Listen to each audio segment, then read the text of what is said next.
خوش آمدید۔ آج ہمارے پاس ایک سننے والے کا بھیجا ہوا خاص مواد ہے، ہم اس کا جائزہ لیں گے۔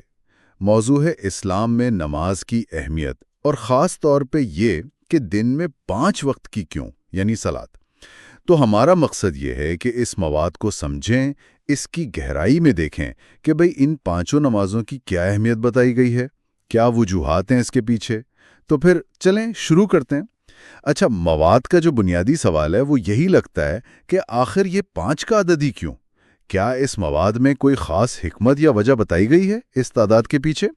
عام طور پہ تو ہم سنتے ہیں کہ فرض ہے، لیکن کیا کچھ اور تفصیل ہے اس مواد میں؟ جی بالکل، یہ بہت اہم سوال ہے اور یہ مواد اسی پہ روشنی ڈالتا ہے۔ دیکھیں، اس میں یہ بتایا گیا ہے کہ صلات یعنی نماز اسلام کے بنیادی ستونوں میں سے ایک ہے۔ یہ محض ایک رسم نہیں، یہ اس سے کہیں بڑھ کر ہے۔ اور یہ جو 5 وقت کی پابندی ہے، اس کی کئی پرتیں اس مواد میں کھولی گئی ہیں۔ پہلی اور سب سے اہم وجہ جو بتائی گئی ہے وہ ہے اللہ تعالیٰ سے ایک براہ راست ایک مسلسل تعلق قائم رکھنا۔ مطلب یہ دن بھر میں 5 ایسے موقع فراہم کرتا ہے کہ انسان اپنے خالق کو یاد کرے، اس سے جڑے۔ اچھا، یعنی یہ ایک طرح سے دن بھر میں روحانی ریچارج کے 5 پوائنٹس کی طرح ہیں۔ یہ تو واقعی دلچسپ بات ہے کہ اسے صرف ایک فرض کے طور پر نہیں بلکہ تعلق قائم رکھنے کا ایک ذریعہ بتایا جا رہا ہے۔ جی ہاں، بالکل۔ اور یہ تعلق صرف آپ کہیں ذاتی نیت کا ہی نہیں ہے۔ مواد اس بات پر بھی زور دیتا ہے کہ نماز روزمرہ زندگی میں ایک عملی نظم و ضبط پیدا کرتی ہے۔ صبح اٹھنے سے لے کر رات سونے تک یہ آپ کے دن کو ایک خاص ترتیب دیتی ہے۔ شاید اس مواد میں مثال بھی ہو کہ کیسے فجر کے لیے اٹھنا دن کے آغاز کو ایک مقصد دیتا ہے، پھر ظہر کام کے دوران ایک وقفہ ہے، اور اسی طرح باقی نمازیں وہ دن کے مختلف حصوں کو ایک روحانی مرکزیت دیتی ہیں۔ اچھا، تو یہ صرف روحانی نہیں بلکہ عملی زندگی کو منظم کرنے کا بھی ایک طریقہ ہوا۔ یہ بات تو سمجھ آتی ہے کہ ایک روٹین بن جاتا ہے، لیکن یہ جو روحانی پاکیزگی والی بات ہے، کیا مواد میں اس کی کچھ مزید وضاحت ہے؟ یہ کیسے حاصل ہوتی ہے؟ ہاں، اس پہلو پر بھی بات ہوئی ہے۔ مواد کے مطابق نماز کو گناہوں سے دھلائی کا ایک ذریعہ سمجھا جاتا ہے۔ اس میں شاید یہ تصور پیش کیا گیا ہو کہ جیسے دن میں 5 بار نہانے سے جسم صاف رہتا ہے اسی طرح 5 بار نماز ادا کرنے سے روح پاکیزہ ہوتی ہے۔ ہر نماز گویا پچھلی نماز سے اس وقت تک کے جو چھوٹے گناہ ہیں ان کا کفارہ بن سکتی ہے۔ تو یہ ایک مسلسل خود احتسابی اور روحانی صفائی کا عمل ہے۔ یہ انالوجی تو بڑی دلچسپ ہے، جسمانی صفائی بمقابلہ روحانی صفائی کی۔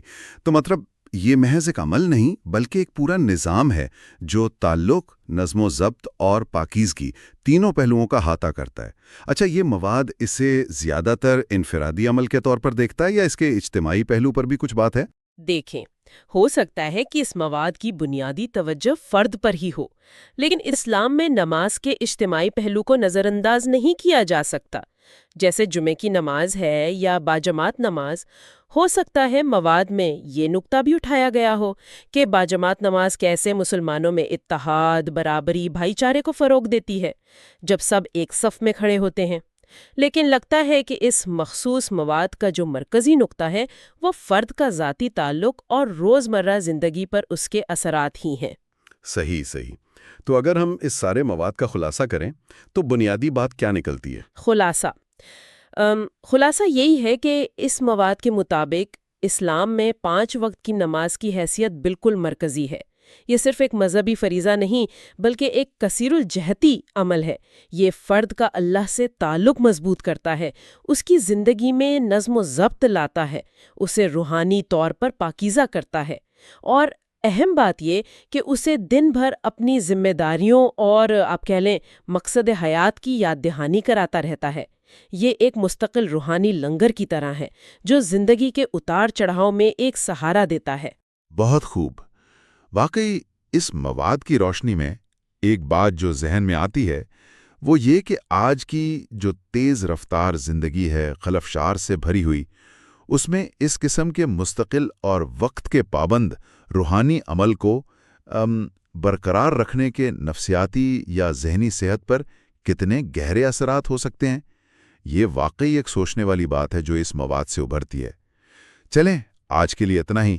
امید ہے اس گفتگو سے اس مواد کے جو کلیدی نکات تھے انہیں سمجھنے میں